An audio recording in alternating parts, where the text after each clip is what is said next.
और शिकागो के मजदूरों को शहादत के लिए श्रद्धांजलि देता हूँ।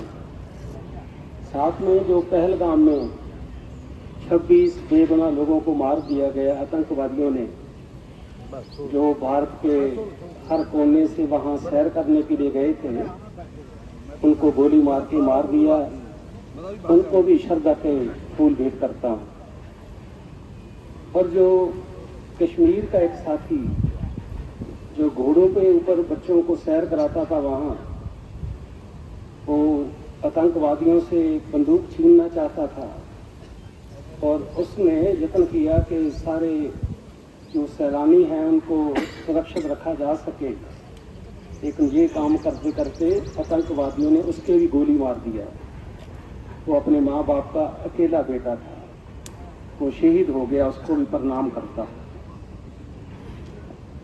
ये बहुत दुख की बात है कि लोगों को इस नाम के ऊपर मार दिया जाता है कि तू मुसलमान है, तू हिंदू है, तू सिख है। मैं आया था तो मैं गाना आपको सुनाया था, बहुत पुराना गाना, जब मैं शायद बच्चा ही होऊंगा, अभी बहुत छोटा होऊंगा। ना हिंदू बनेगा ना मुसलमान बनेगा, इंसान की औलाद है इंसान बनेगा। कितना वो कमाल का गाना है, शायर लुधियानवी ने लिखा है और आज भी उसकी इतनी महानता है कि देख सुन के आपको आंसू आ जाते हैं। ज़्यादा इतनी बात को भी हम समझ नहीं पा रहे। ना हिंदू बनेगा ना मुसलमान बनेगा, इंसान की औलाद है इंसान बनेगा। तो मैं ये कहता हूँ, मैं ज़्यादा समय नहीं बोलना, मेरे साथी है, बोलूँगा मैं अपनी बात कहने के लिए। आज हमारे लिए बहुत बड़ा दिन है। हमारे मजदूरों ने शिकागो में अमेरिका की धरती के ऊपर अपनी मांग को लेकर मालिकों के पास गए, शांतिपूर्वक ढंग से उनकी मांग का निपटारा करने की बजाय उनके ऊपर पुलिस ने और मालिकों के गुंडों ने हमला कर दिया। उसमें से मजदूर हमारे शहीद हो गए। वो मजदूरों की फोटो आपको हर साल दिखती है। तो एक उसमें बहुत दिलचस्प बात यह है कि वही गोली एक माँ के बेटे को लग गई, छोटे बच्चे को। तो खून होता है ना, बच्चा खून से लिपट गया, लेकिन फिर वही माँ ने खून से लिपटा हुआ कपड़ा झंडे में बदल दिया कि ये लाल झंडा मजदूरों का झंडा है। ये लाल रंग का झंडा नहीं है, ये खून का झंडा है। अभी आपको बार बार कहना पड़ता है, आइए बैठिए, घर से आइए। जब मैं हम जा रहे थे तो बहुत से मजदूर काम पे लगे हुए हैं, उनको नहीं अभी बता पाए हम लोग कि तुम तो अभी एक दिन का काम नहीं छोड़ सकते यार, हमारे लिए तो लोगों ने जान जिंदगी बांट दी अपनी। तो उनको याद करने के लिए समा भी निकाल रहे हैं। हम गुस्सा नहीं करते उनके ऊपर, ये अपनी कमजोरी समझते हैं कि हम उनको समझा नहीं पाए, उनको ये बात बता नहीं पाए कि तुम तो, तुम्हारे लिए तो वो मर गए, लड़ गए, शहीद हो गए। मैं इसलिए वो वहाँ उनकी शहादत के लिए हम लोग 140 साल हो गए हम उनका दिन मनाते हैं। दुनिया भर में ये दिन मनाया जाता है, सारी दुनिया में, हम भी यहाँ मना रहे हैं। मैं आपको बधाई देता हूँ कि मुझे गर्व होता है आपके पास आते समय। जब मैं बजाज में आता हूँ तो देखता हूँ कि आप जैसे मजदूर थे शिकागो में, जैसे आपके चेहरे पे लाली है ना, आपकी आंखों में गुस्सा है, आपके हाथ में वो जोश है, इसी तरह का मजदूर वो शिकागो में था जिसने कुर्बानी की। तो मैं आपके पास आते हुए धन्य महसूस करता हूँ अपने आप को। बार बार मैं कहता हूँ हर साल, अभी शुरू नहीं हुआ ज़्यादा काम, मैं विनती करता हूँ कि आप मन बनाइए कि अगले साल में हम 2-3 मिलों में और जाएंगे। आपको कौन नहीं जानता, आपको जानते हैं तुम कौन हो, बजाज के साथी हो, हीरो के साथी हो। जहाँ जो मजदूरों को मालूम ही नहीं है उनका यूनियन कैसा है, उनके पास जाइए, अगले साल में वो भी हमारे साथ आके बैठे। इस तरह का हमारा उन्नति होगा ना, यदि हम उतने ही रहे। एक सब्जी वाला सब्जी बेचता हुआ 20 साल पहले भी 10 रुपये कमाता था, अभी भी 10 रुपये कमाता है, तो वो भूखा मर जाएगा बेचारा, 10 रुपये से गुजारा नहीं होगा। जितना दुश्मन का मुकाबला करने की ज़रूरत है, हमारा संख्या अभी कम है, उससे हमारी संख्या नहीं बढ़ेगी, हम दुश्मन का मुकाबला नहीं कर पाएंगे। इसलिए मैं आपको विनती करता हूँ कि यत्न कीजिए, क्योंकि आप उनके भाई लगते हैं। मैं ये नहीं कहता कि मैं भाई नहीं हूँ, मेरी ज़ुबान उससे अलग है, मान लीजिए मैं पंजाबी हूँ, लेकिन आप तो उनके वैसे भी भाई हो, हम भी जैसे उसको भाई मानते हैं। जब तुम जाओगे तो वो तुम्हारी बात सुनेगा, मुझे पूरा इस बात का विश्वास है।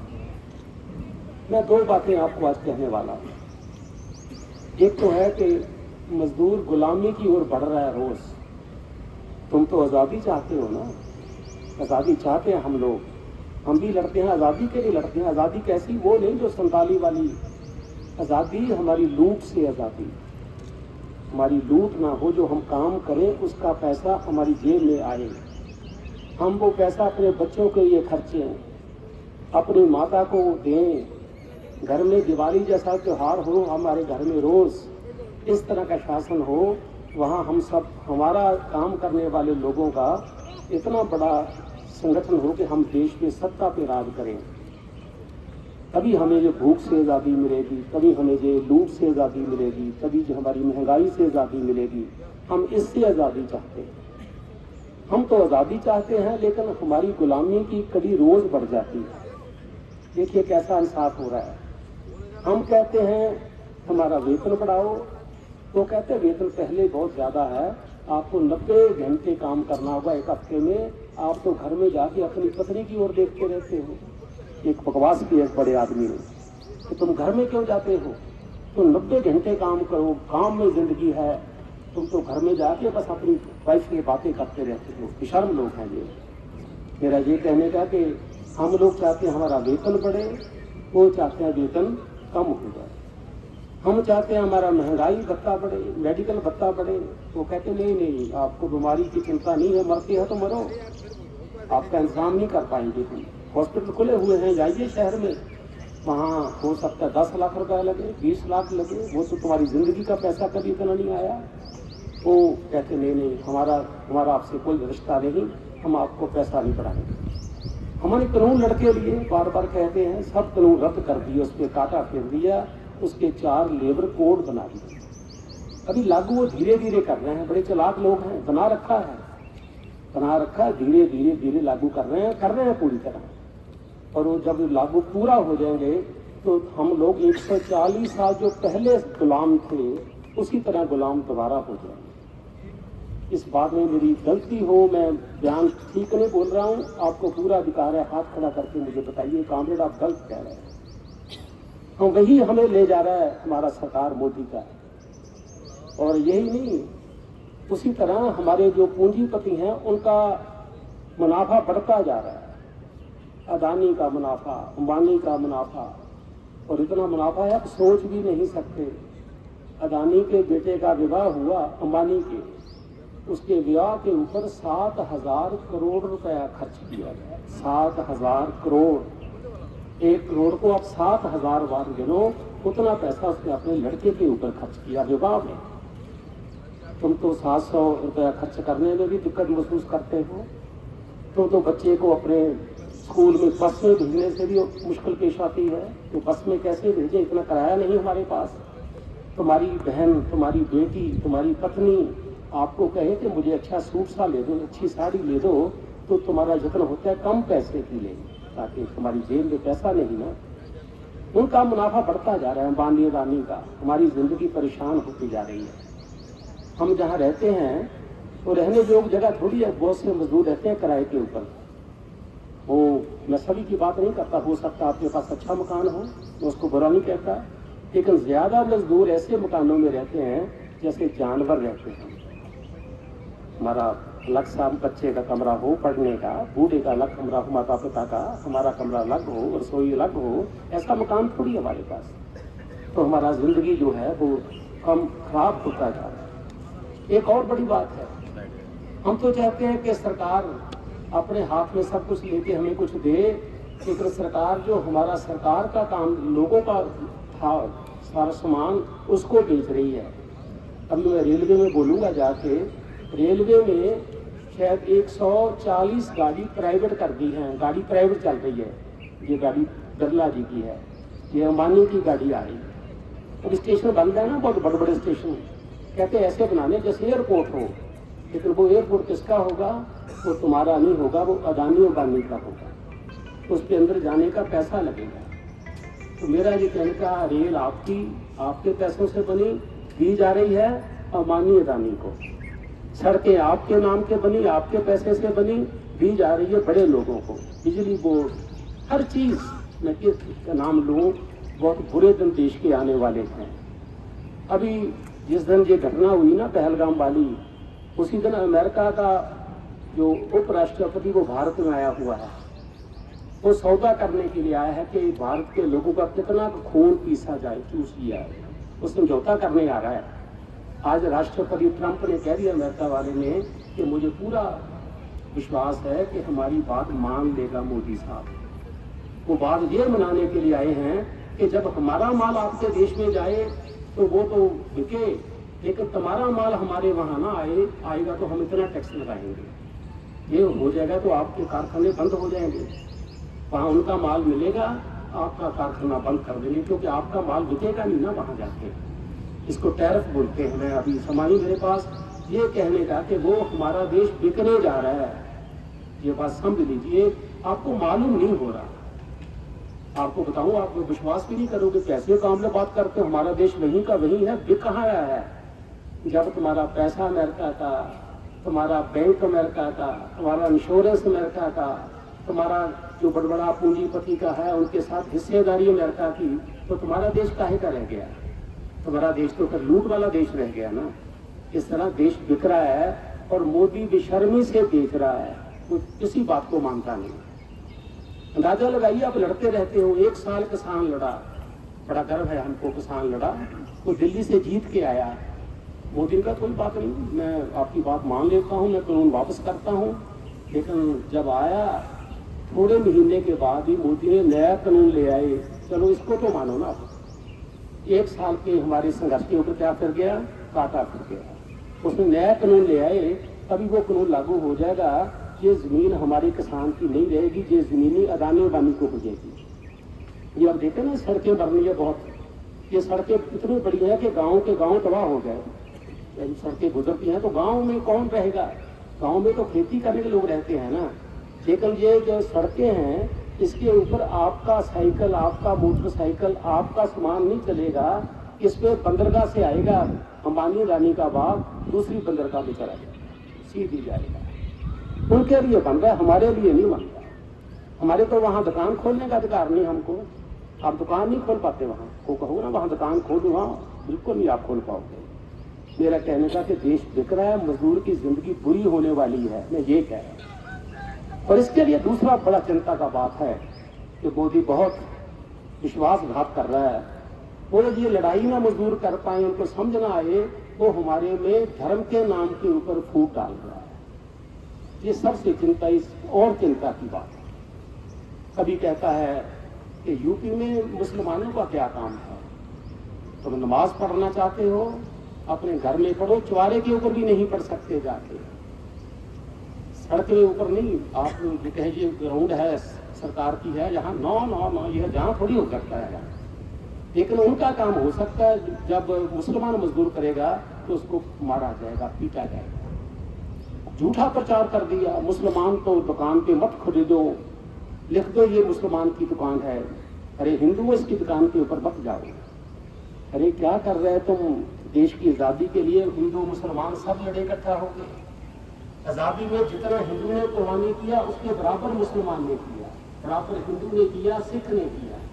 अभी तुम जलियांवाला बाग जाओ अमृतसर, वहां को मिलेगी शहीद होने वालों की नाम। जितने पढ़ लीजिए वहां लिखे हुए हैं, जितने हिंदू मरे उससे ज्यादा मुसलमानों की शहादत हुई। सिख भी मरे, इकट्ठा होकर तो हम लड़े हैं लोग।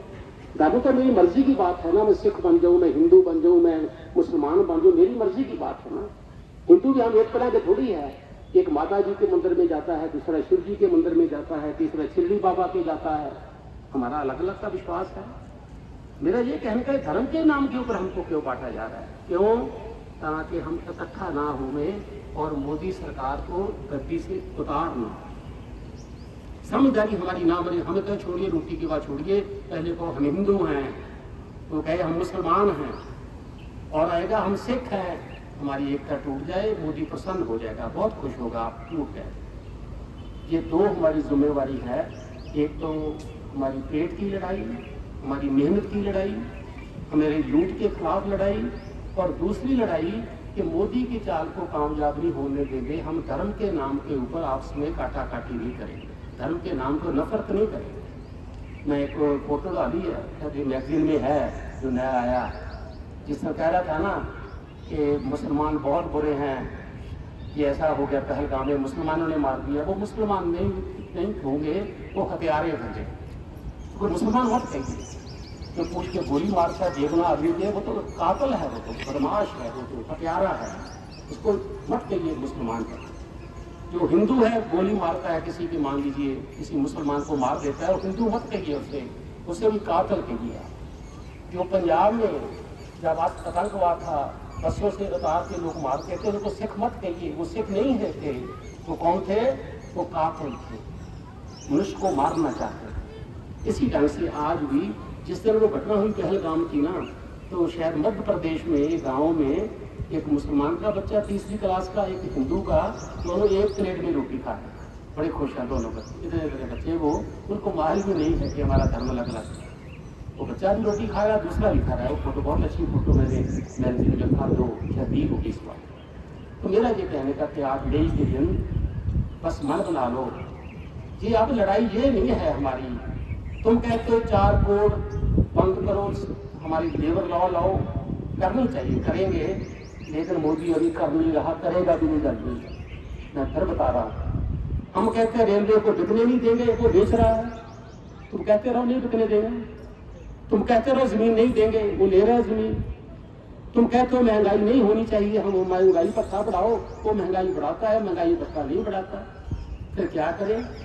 लड़ाई लड़े, और अगली लड़ाई भी लड़े कि हम जब तक दिल्ली में मोदी है सत्ता में, तब तक हमारा कोई मसला हल नहीं होगा। ये मन में बनाऊंगा।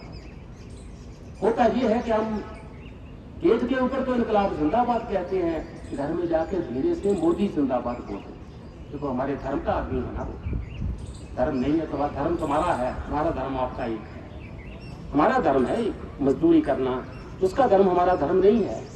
लेकिन घर में जाके ये असर होता है कि मेरे धर्म का आदमी है। मैं ये कहने लाया हूँ, अब समा आ गया कि आप अपनी मांगों के साथ लड़ते लड़ते लड़ते लड़ते ये लड़ाई भी फैला दो लोगों में कि आने वाले दिनों में मोदी की सत्ता के खिलाफ देश को एकजुट करना है, इसके बिना काम नहीं चले। लेकिन तुम ये लड़ाई नहीं लड़ोगे ना, तो फिर तुम लड़ते रहना, मैं भी तो लड़ता रहूंगा, मैं छोड़ूंगा नहीं लड़ाई को।